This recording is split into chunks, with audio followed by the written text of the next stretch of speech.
Welcome to vocab postmortem. पर आज हम वोकैब्स की नहीं इडियम्स की पोस्टमार्टम करने वाले हैं। और जो इडियम आज हमारे पास है वो है a bee in one's bonnet, a bird's eye view, a bad egg, a cat in gloves catches no mice, a chip of the old block, a blessing in disguise, a cash cow, a cry for the moon, a bowl from the blue. So guys, आज हम लोग इन idioms की postmortem करने वाले हैं। बहुत अच्छी तरह से इन्हें समझने वाले हैं, इनका सही में क्या यूसेज होता है ये समझने वाले हैं। तो बने रहिए till the end। आज हम लोग की जो पहली इडियम है वो है a bee in once bonnet. इसका मतलब क्या होता है गाइस? सबसे पहले तो बॉनेट का मतलब क्या होता है? बॉनेट होता है ये जो इन्होंने सर पे पहना है। अब इमेजिन करिए कि ये जो बी है इनके बॉनेट में चली जाए, ये मधुमक्खी इनके बॉनेट में चली जाए तो क्या होगा? ये वहां पर कोलाहल मच जाएगा, ये हड़बड़ाहट से उछलने लगेंगी। तो यहीं से ये इडियम डेराइव हुई है और इसका मतलब होता है over confidence, excitement, enthusiasm, be possessed with one thought और स्कीम। इसका मतलब होता है किसी का अचानक से एक्साइटेड हो जाना, किसी चीज के लिए ओवर कॉन्फिडेंस का होना, किसी चीज के लिए लगाव होना, किसी चीज के अधीन हो जाना, लगाव। इसके जो एग्जाम्पल सेंटेंसेस हैं वो हैं she never stops talking about healthy eating, she has got a real bee in her bonnet about it। मतलब कि वो हेल्दी ईटिंग्स के बारे में, हेल्दी खाने के बारे में बात करना कभी बंद नहीं करती। वो उसके अधीन हो चुकी है, वो उससे possessed हो चुकी है। ठीक है, ये इसका मतलब है। इसका नेक्स्ट एग्जाम्पल है I prefer not to show that I have a bee in my bonnet about this plan. मतलब मैं ये शो नहीं करना चाहता कि मैं इस प्लान को बहुत पसंद कर रहा हूँ, ये पोजेस्ड हो चुका हूँ, इसके अधीन हो चुका हूँ, मतलब मुझे बहुत पसंद है ये प्लान। इस तरह से इन इडियम्स को इस्तेमाल करेंगे। याद रखना है a bee in one's bonnet means excitement, overconfidence, enthusiasm, be possessed with one thought और स्कीम। हमारी जो नेक्स्ट इडियम है वो है a bird's eye view. Bird's eye view का जो मतलब होता है वो होता है जनरल व्यू। लाइक यहाँ पर आपको दिख रहा होगा कि ये इस सिटी का एक बर्ड आई व्यू है। ठीक है, अगर कोई इंसान किसी बालकनी से, ऊंची वाली बिल्डिंग से नीचे देख रहा है तो उसे क्या दिखेगा? उसे एक बर्ड आई व्यू दिखेगा, मतलब वो बहुत बड़े एरिया को देख पाएगा, डिटेल में देख पाएगा।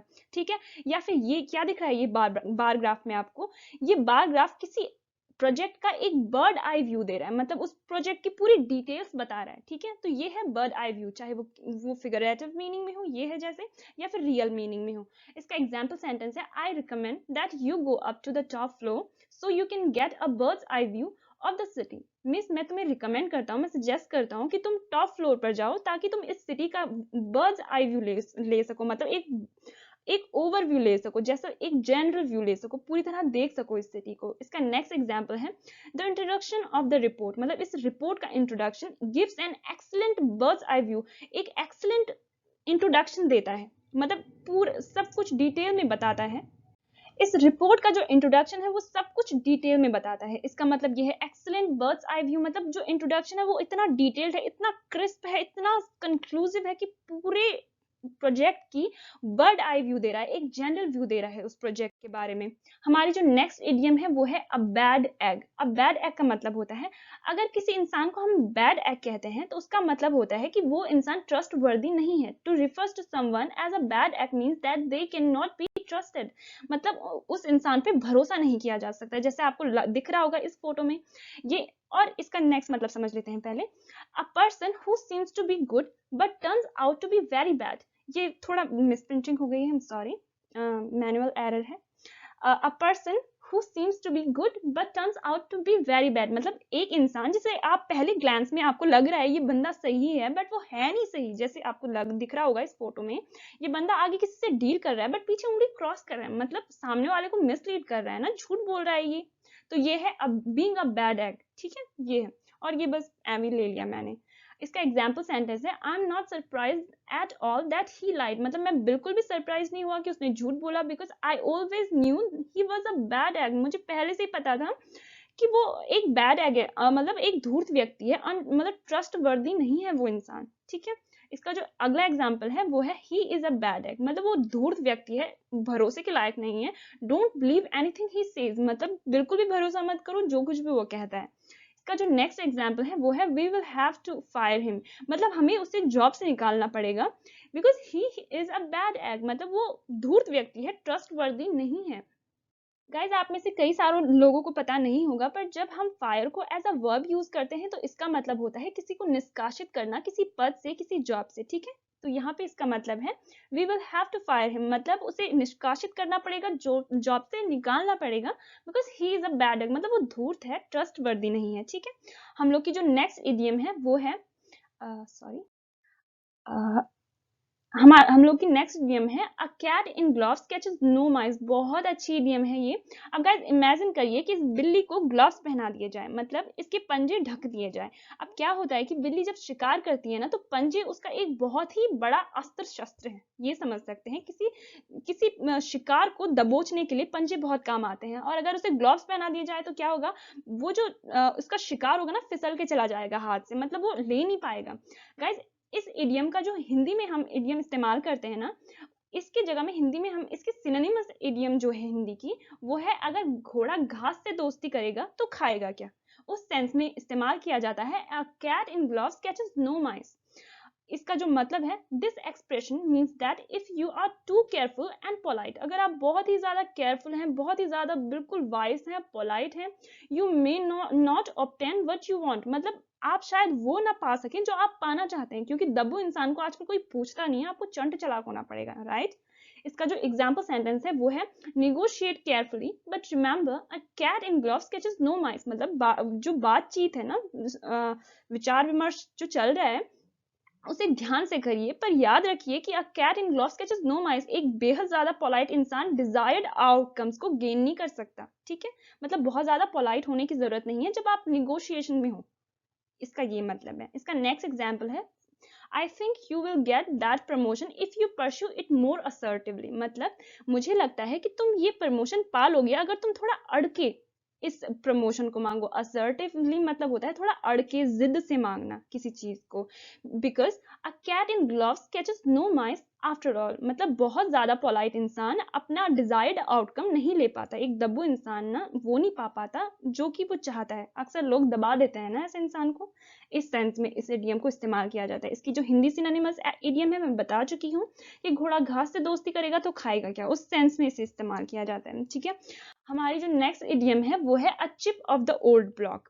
Guys a chip off the old block का जो मतलब होता है वो होता है if you refer to a person as a chip off the old block, you mean that they resemble one of their parents in appearance, character और behavior। मतलब अगर आप किसी इंसान को a chip of the old block कहते हैं, इसका मतलब होता है वो अपने पेरेंट्स में से किसी एक के जैसा या तो दिखता है, या कैरेक्टर वाइज है, या बर्ताव से है, ठीक है। जैसे the baby resembles its parents, ये जो बच्चा है ना अपने पेरेंट्स की तरह है। तो यहाँ से इसे याद रखिए, रिजेंबल का मतलब होता है दिखने में या बर्ताव में किसी की तरह होना। If you resemble someone means आप उसकी तरह या तो दिखते हो या तो आपका बर्ताव उसकी तरह है, तो आप उसे रिजेंबल करते हो। रिजेंबल का मतलब ये होता है, जैसे the baby resembles its parents, यहाँ से आपको याद रखना है। इसके जो एग्जाम्पल सेंटेंसेस हैं वो है Mark just won the same sailboat race his father won 20 years ago, he's a chip of the old block। मतलब मार्क ने सेम वही सेल बोट रेस जीती जो कि उसके पापा ने 20 साल पहले जीती थी। वो बिल्कुल अपने पापा के जैसा है, वो बिल्कुल अपने पापा को रिजेंबल करता है। इसका नेक्स्ट एग्जांपल है he has a great imagination just like his dad. उसकी जो इमेजिनेशन की क्षमता है ना, बहुत बिल्कुल अपने पापा की तरह है। ही is a chip off the old block, मतलब वो बिल्कुल अपने पापा को रिजेंबल करता है, उनकी तरह है। मतलब क्योंकि उनके विचार, उनकी इमेजिनेशन की क्षमता सेम है, इसलिए वो अपने पापा को रिजेंबल करता है, ठीक है। हमारी जो नेक्स्ट इडियम है वो है अ ब्लेसिंग इन डिस्गाइज। अब गाइस इस इडियम का मतलब हम जानते हैं, बट इसे सही तरीके से इस्तेमाल करना, कैसे इस्तेमाल किया जाता है मैं बताती हूँ आप लोग को। इसका मतलब होता है something good that isn't recognise at first, मतलब कुछ आपको लग तो गलत रहा है बट है सही में सही वो। अब ब्लेसिंग इन डिस्गाइज मतलब कुछ बुरे में कुछ अच्छे का छिपा होना।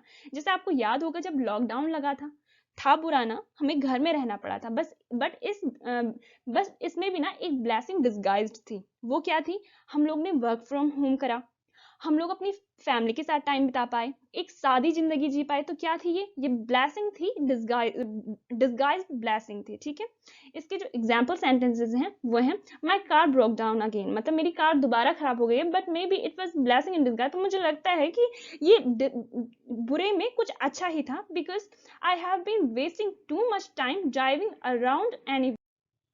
मैं फिर से बता देती हूँ, my car broke down again, but maybe it was blessing in disguise.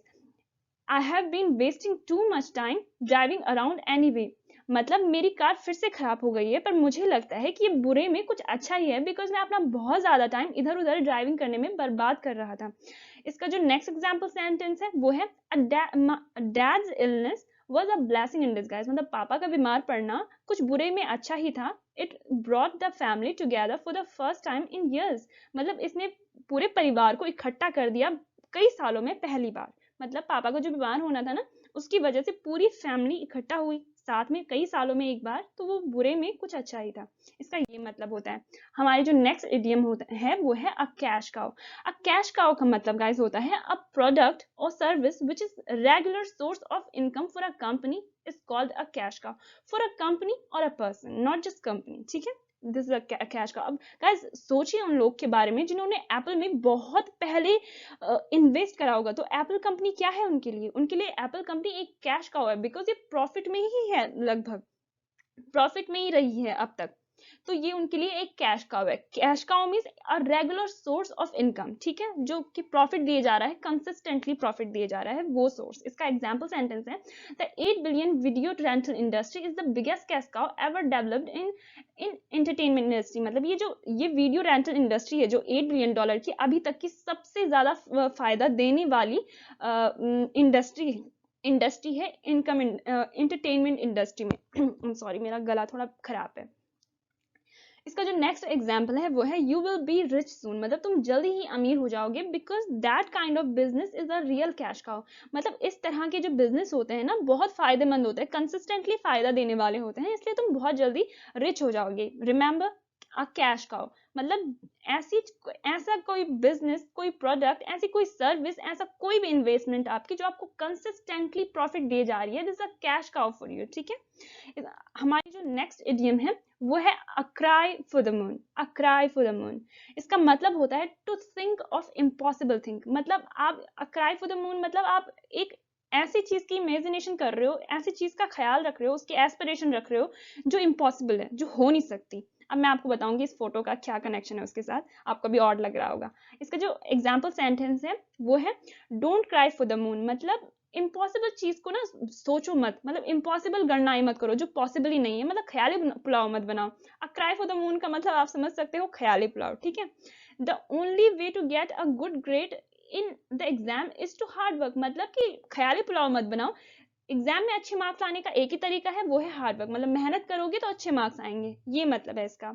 इसका जो नेक्स्ट एग्जाम्पल है many people think Elon's aspiration to be multi planetary species is only a cry for the moon. मतलब जो Elon Musk की चाह है multi planetary species होने का, मतलब कि इंसान एक ग्रह पर ना रह के मल्टी प्लैनेट में रहे, मतलब अलग अलग प्लैनेट्स में रहे, वो एक क्राई फॉर द मून है। मतलब वो एक ख्याली पुलाव है। कई लोगों को लगता है कि एलन की ये मल्टी प्लैनेटरी होने की जो एस्पिरेशन है ना, वो सिर्फ एक ख्याली पुलाव है। तो ये फोटो उसी से मैंने कनेक्ट करके डाली थी, ठीक है। जो हमारी नेक्स्ट इडियम है वो है अ bolt from the blue. A bolt from the blue, a bolt from the blue का मतलब होता है सम अनएक्सपेक्टेड बैड न्यूज।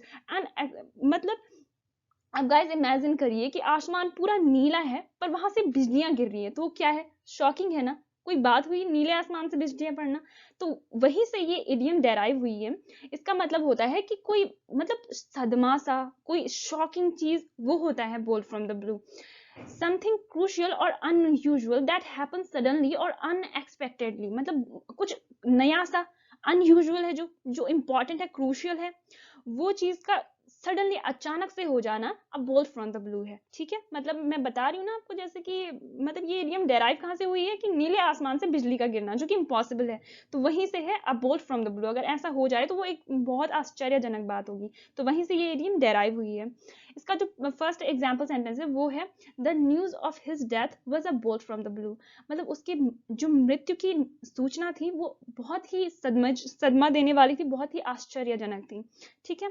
इसका जो नेक्स्ट एग्जाम्पल है वो है this invention will be bolt from the blue all over the world. ये जो इन्वेंशन है ना, एक आश्चर्यजनक इन्वेंशन होगी पूरी दुनिया के लिए, इसका ये मतलब होता है। इसका जो नेक्स्ट एग्जाम्पल है वो है tsunami came as a bolt from the blue. मतलब सुनामी सडनली आ गई, अचानक से अकर हो गई और destroyed everything in its way, मतलब जो भी उसके रास्ते में था सब कुछ बर्बाद कर दिया। अब गाइस आप अब बोट फ्रॉम द ब्लू यहाँ से लीजिए कि जो आपको पता होगा कि एलन मस्क का जो प्रोजेक्ट है स्टारलिंक को, वो सैटेलाइट्स को वो स्पेस में भेज रहे हैं, उनका एक ट्रैप बना रहे हैं ताकि मतलब ऊपर से आसमान से सैटेलाइट के थ्रू इंटरनेट नेट दिया जा सके।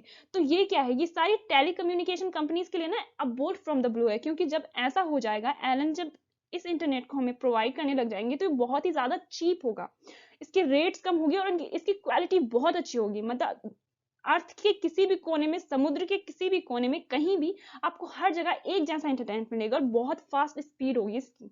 तो ये क्या है, ये सारी टेलीकम्युनिकेशन कंपनियों के लिए ना एक बोट फ्रॉम द ब्लू है। वो मतलब बहुत ही शॉकिंग है उनके लिए, बहुत ही मतलब बहुत ही शॉकिंग है, ठीक है, जो उन्होंने एक्सपेक्ट नहीं किया था वो है ये।